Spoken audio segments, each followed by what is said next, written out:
Alright, welcome! This video is gonna be about Elder Titan yet again. It's not a gameplay with live commentary though. It's gonna be about my first or day one impressions about that hero. I played him on a Friday, like 12-13 games. And I uploaded only one game, so what to do with the other ones, because I remembered like a lot of good situation that I kind of did with the Elder Titan, and you know, why not do like first impressions about the new heroes, what I feel is the hero best with, and how you can produce the best situation. So let's start. We're gonna be starting with the lanes.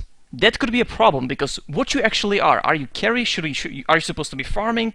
For my experience, I can tell you that mostly I was put on a hard lane. Without saying anything like mid before the game starts, that's not really my personality. Like cry for mid when there could be somebody who, you know, might want to play mid, and I don't mind playing other lanes, but I mostly was put on hard lane.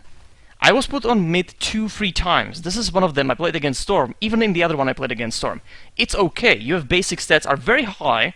Your damage is good. So you can be laseting pretty nicely. And if the opponent does some mistakes, for example, he runs too close to a tower, you can punish it. You can punish it very easily by just casting the Ancestor Spirit, stun immediately. Of course, Storm doesn't have a blink. If it's Akasha, maybe that's gonna be a problem.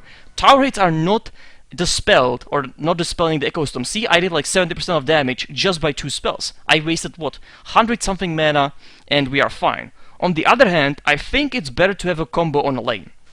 As I did, this probably you saw with my live gameplay with the Torrent, or sorry, Torrent Chieftain or Elder Titan. Good combination with Lion, we have 2 stuns, he has stun kind of instant, I have preparation, which works perfectly because he can even hex the magic immune unit, so that was an ace. We got a lot of kills on the top lane, like 4 kills. There's gonna be another situation where, again, they initiate on him, which was a mistake. I think they should initiate on him, on me, because I wouldn't have a time to actually do this. I gather the Ancestor Spirit for the plus 40 damage and go for the guy. So this was the best situation on the lane for me. If I had a partner that was active with some spells, some preparation, that was the perfect. If I was solo hard lane, it was me just gathering levels, getting arcane boots, and kind of later on, from that moment, getting those arcane boots like level 7, helping the team. I farmed very, very little. Okay, I played like 2 games. This is one of them, for example. I played on an easy lane with a nice combo. Again, combo with the CM against actually Blink heroes. That was pretty successful. So, but I wasn't really farming. I was focusing on doing my role as an initiator of the action. So, what is the best action? Okay. Defensive abilities are very amazing. This example is a team having advantage. I stopped the creep wave. And right now he kind of wants to check out what's on a cliff. Well, we're not gonna allow it. So this is like a go signal for the team. There's immunity, there's a boat, and I put my ulti there. Every single one of them is there. 50% movement speed, slow on everybody. 2 of them run away. Chaos. It's complete chaos. They don't know what to do. Again, Ancestor Spirit, they need to go back. What, you know, 2 of them going forward. They don't have any immunity. They are just headless chickens from that moment. So we defended very nice, very easily, even losing like 1 hero against actually nicely farmed team. This situation is the same, attacking into our base. There's a guy with insane amount of items. He does, as you can see, insane amount of damage. He has Aegis. And this situation is also example of what your team shouldn't do. So me, look at that. I cancelled actually Magnus Dagger, so he ulted in just a plain space. I put nice stun on 4, which I'm actually gonna slow for you what happened. Because there are some victims and some suspects. Victim is me. It's my ego because I stunned a nice amount of people. Although we won the situation, we killed all 4 of them. Because of my initiation, I just stopped their action, cancelled Magnus Dagger, and it was very good. Right now here, I cancelled Magnus Dagger, and I stun 4. But the problem is, we have 5 seconds right now. 2 seconds expired, and CM is starting to free them. Plus the Alchemist 2 with his Poison Crab. This is example of good stun, but break or broke of your team or from your team. As you know me, I like the detailed breakdown, so you can pause it, check it out what I did. There's mathematics, equations supporting my sayings, so you can check this first image. The second one, which is follow-up, is actually saying who are the main suspects. There are 2 suspects breaking my stun. There's an area of the freedom for all, so you can check this image too and understand what happened in this situation. That it wasn't so perfect. On the other hand, the problem is there are some counters. Sad face. Repel or magic immunity can be one. Look at my stun. It takes too long, doesn't it? Yes, it does. He is able to cast Repel and run away meanwhile. So the stun effect takes a lot of time. That is disadvantage. So people are able to pop BKB, or even in this situation there's Omni Knight. So there's a ulti from Omni-Knight, people are in a BKB, so my ulti ultimately doesn't have to do a single point of damage, because physical resistance is Omni-Knight ulti, and magical resistance is BKB, and my ulti is physical plus magical, 50-50. So in this situation you will see it perfectly. Every 3 heroes exactly on that mid, it's gonna be Magnus, Omni, and other guy, maybe Queen of Pain, will be having 100% immunity against my ulti. This example, that's my ulti hitting them, both of them. Actually 3 of them, and no damage is dealt, because they had both immunities, physical and magical. So it was kind of like, you know, getting to that point in the late game, I was like, shit man, like, I'm not really doing much. If they are able to pop these spells, I'm not really doing much.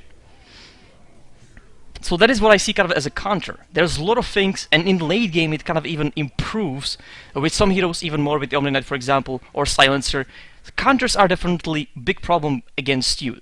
So team needs to work for you in most situations to kind of support you, so it's sooner than later. The best situation, the best ultis, the best stuns you can do, breaking their action.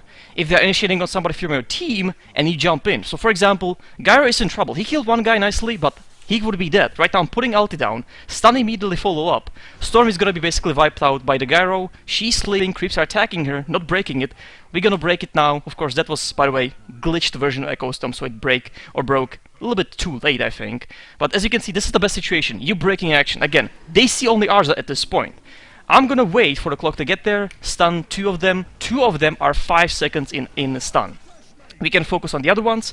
Queen of Pain didn't have a cooldown, but the cooldown rotated back, so we could actually, you know, get her there in time, because they were just stunned and the other guys had to fight, so there was no like running, and we killed the whole team. Everybody what was there.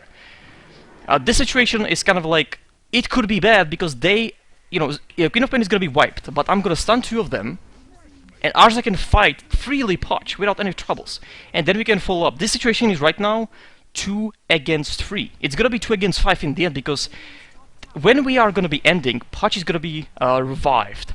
So Arza's still following, he has Aegis. Juggernaut, unfortunately, in the chaos, you sometimes don't see my image. You sometimes don't see me casting it, because it's a chaos, it's a lot of spells flying, a lot of abilities used, and you just don't see the image. If they're running into you, into some of your ally, then it's like, you know, their mindset is to go in. But you can break it, and it's very little time for them to react. Nakes again, focusing on me, stun him, Arza can prepare perfectly, I set my image back, damaging him, and we get the kill. Potch is going back, so right now it's like 2 against 4, because Slok is there, 2 against 5. We are out in time, nothing basically happened against us.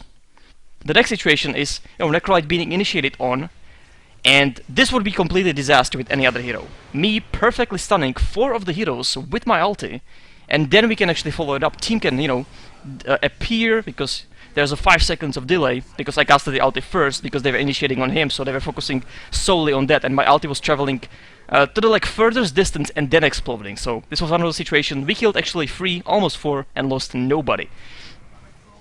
So that is my Tauren, Chieftain, or Elder Titan, you know, ideas and gameplay, what I actually did. I like the hero. He really is dependent, unfortunately, on the team. Team can fuck you up so much, and basically, you know, 5 seconds is a lot. If they break it after 2 seconds, it's not the same. It's not perfect action, and sometimes you need a perfect action. On the other hand, this hero can cost you your life itself. My Ancestor Spirit, I'm scouting with him. The problem is that he's coming back to me. So right now they are getting full vision of me. Look at the change of their movement. That asshole just scouted for them myself. But you know what? They are not gonna use ultis. I have the movement speed for Ancestor Spirit. I'm probably gonna be fine. Look at the distance I have on them. They cannot catch me. I cannot die because my Ancestor Spirit is coming back, right? Oh, wrong. They used their ultis. They used their ultis and they killed me, unfortunately. But sometimes be careful about that. The Ancestor Spirit gives vision even to the enemy team where you go in. So that's gonna be it. Thank you for watching. This was Elder Titan Impressions.